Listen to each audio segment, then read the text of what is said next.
Hello and welcome back to All Booked Up. My name is Adrian. Welcome back to the channel. Today we are going to be doing a review of Night's Shadow. That is book 2 of the Greatcoats by Sebastien De Castell. I'm going to give you my quick thoughts now that aren't going to be any spoilers for Traitor's Blade at all, but going on from there it will be spoiler free for Night's Shadow, but there may be touching on some small spoilers for Traitor's Blade, so continue at your own risk.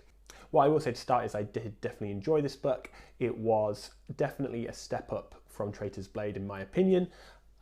Possibly not as big a step up as some people have told me that it was, but I enjoyed Traitor's Blade quite a lot anyway, so it didn't need to be much of a step up for me to enjoy this one. So I absolutely recommend this series. If how I described Traitor's Blade in my Traitor's Blade review sounds appealing to you, then absolutely give this series a go. And I would say if you kind of like Traitor's Blade, I would suggest pushing on because Night's Shadow is definitely better. And as I am currently reading Saint's Blood, I will say that is definitely my favourite so far. I think this series gets better and better and better. So as a quick summary, Night's Shadow is continuing on not long after the events of Traitor's Blade. Our three favourite heroes are still protecting the heir to the throne and trying to place her upon the throne following their discovery of her in Traitor's Blade. In Night's Shadow they encounter some new characters, we get some new angles on old characters, which is interesting as well. There's definitely character growth for a lot of our side characters. They are changing, they are developing, and I find that very interesting. We meet a Knight Captain Commander who is a very, very interesting character. I really enjoyed his introduction and how he developed throughout the whole story. I feel like De Castell has done a real good job with his characters and to introduce fun, interesting, exciting characters, and they don't feel static. They feel like they have a history, that they have a present, and actually they will evolve into the future as well. And I think that's a real strength of a lot of the side characters in this series so far. As well as really good secondary characters, I think we continue to get a really good understanding of our main characters, Falcio, Brasti and Kest. I think they are all very interesting. I have a real love for Brasti. He is definitely my favourite of the three at this point. I was having a discussion on Discord with some people and I agree with them that Falcio is definitely the correct point of view character.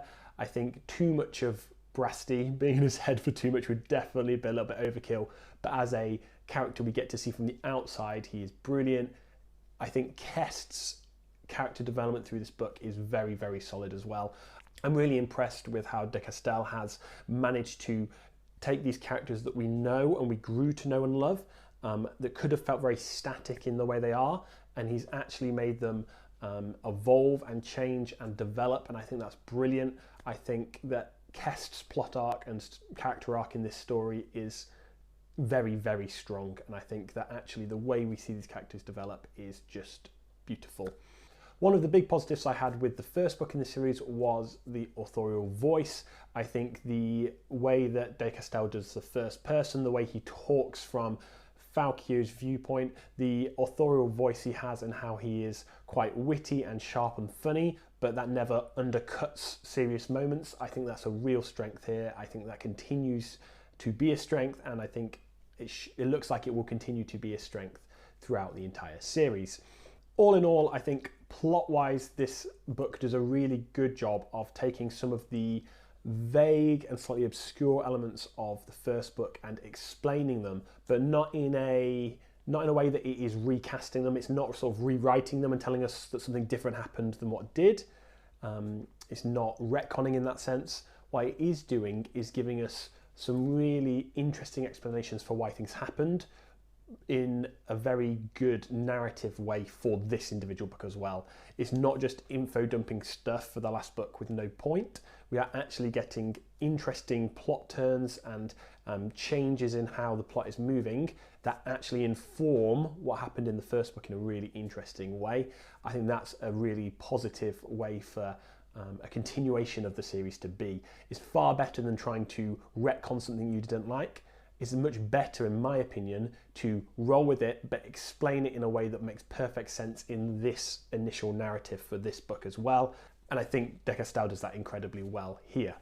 I think some of my complaints about the introduction of Athalia in the previous book are addressed here. It's still one of the weak points of the series so far for me. I still don't particularly love the interactions between her and Falchio. I still find it a bit awkward, and that first scene has coloured it so in such a negative light for me that it's still not great. It is definitely improving though, and I think that we are sort of getting to the point where we can almost look past that initial meeting, I hope. Yeah, it's still not the best part of the book, it's still one of the weaker parts, but it's better than it was, and I think that's a solid improvement. Just like with Traitor's Blade, this is a swashbuckling adventure. It is really generally light-hearted, witty. There's a lot of banter going on between our main characters.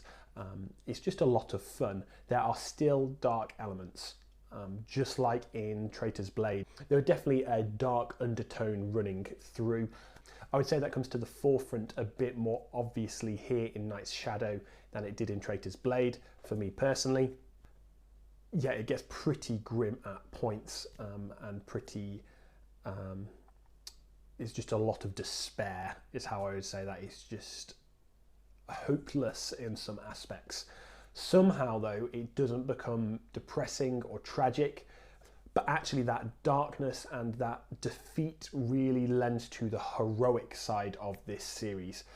And we see that Darkest Night comes just before the dawn, and it's exactly what we see here, where the contrast of the despair and the hopelessness contrasted with the hopefulness, the idealism, the heroic speeches of our protagonists make them shine all the brighter because we have such dark and hopeless things happening as well. It is clear, even just from these first couple of books, that De Castell really enjoys his plot twists. I think he executes them pretty well. I think some of them take a few moments to process and really work out, does this actually work? I think some of the main ones in this book really do work for me on reflection, and I'm hoping that they work for you as well. And in many respects, this book to me feels like the real start of this series. It's almost like Traitor's Blade was a little bit of a prologue. This really feels in Knight's Shadow the point where the series starts in earnest, where we start to really get into the core of the plot for this series, where we really get to see our characters develop. We've got to know them, and now we get to see how they are continuing to battle and change and fight for what they believe in. And in many ways, this series, this book particularly, is a very idealistic book. It's a book where the conflict between different ideologies is super present and is definitely one of the bigger themes that we get through this book. I think the contrast between the Greatcoats and the Dukes and the Knights is done really well. And overall, it has just increased my love for Falchio, Sebastien, Kest, and many of the side characters as well, in a way that I feel very, very invested in this series now, in a way that I was not necessarily so much after book one.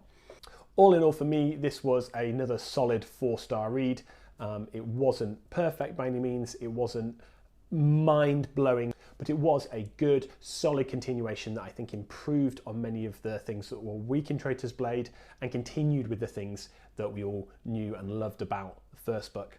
But it has continued to solidify and grow on all the things we loved about Traitor's Blade. All in all, if you didn't hate Traitor's Blade, I would say definitely give this book a go. If you're not hooked after this one, this series might not be for you, and that's absolutely fine. But for me, I finished this and immediately started reading Saint's Blood Book 3, and I am so, so glad that I did. This series is growing and improving to be a series that I absolutely love, and I hope that will be the case for you also. Don't forget to like the video if you enjoyed it, subscribe if you want to, and I will see you again soon.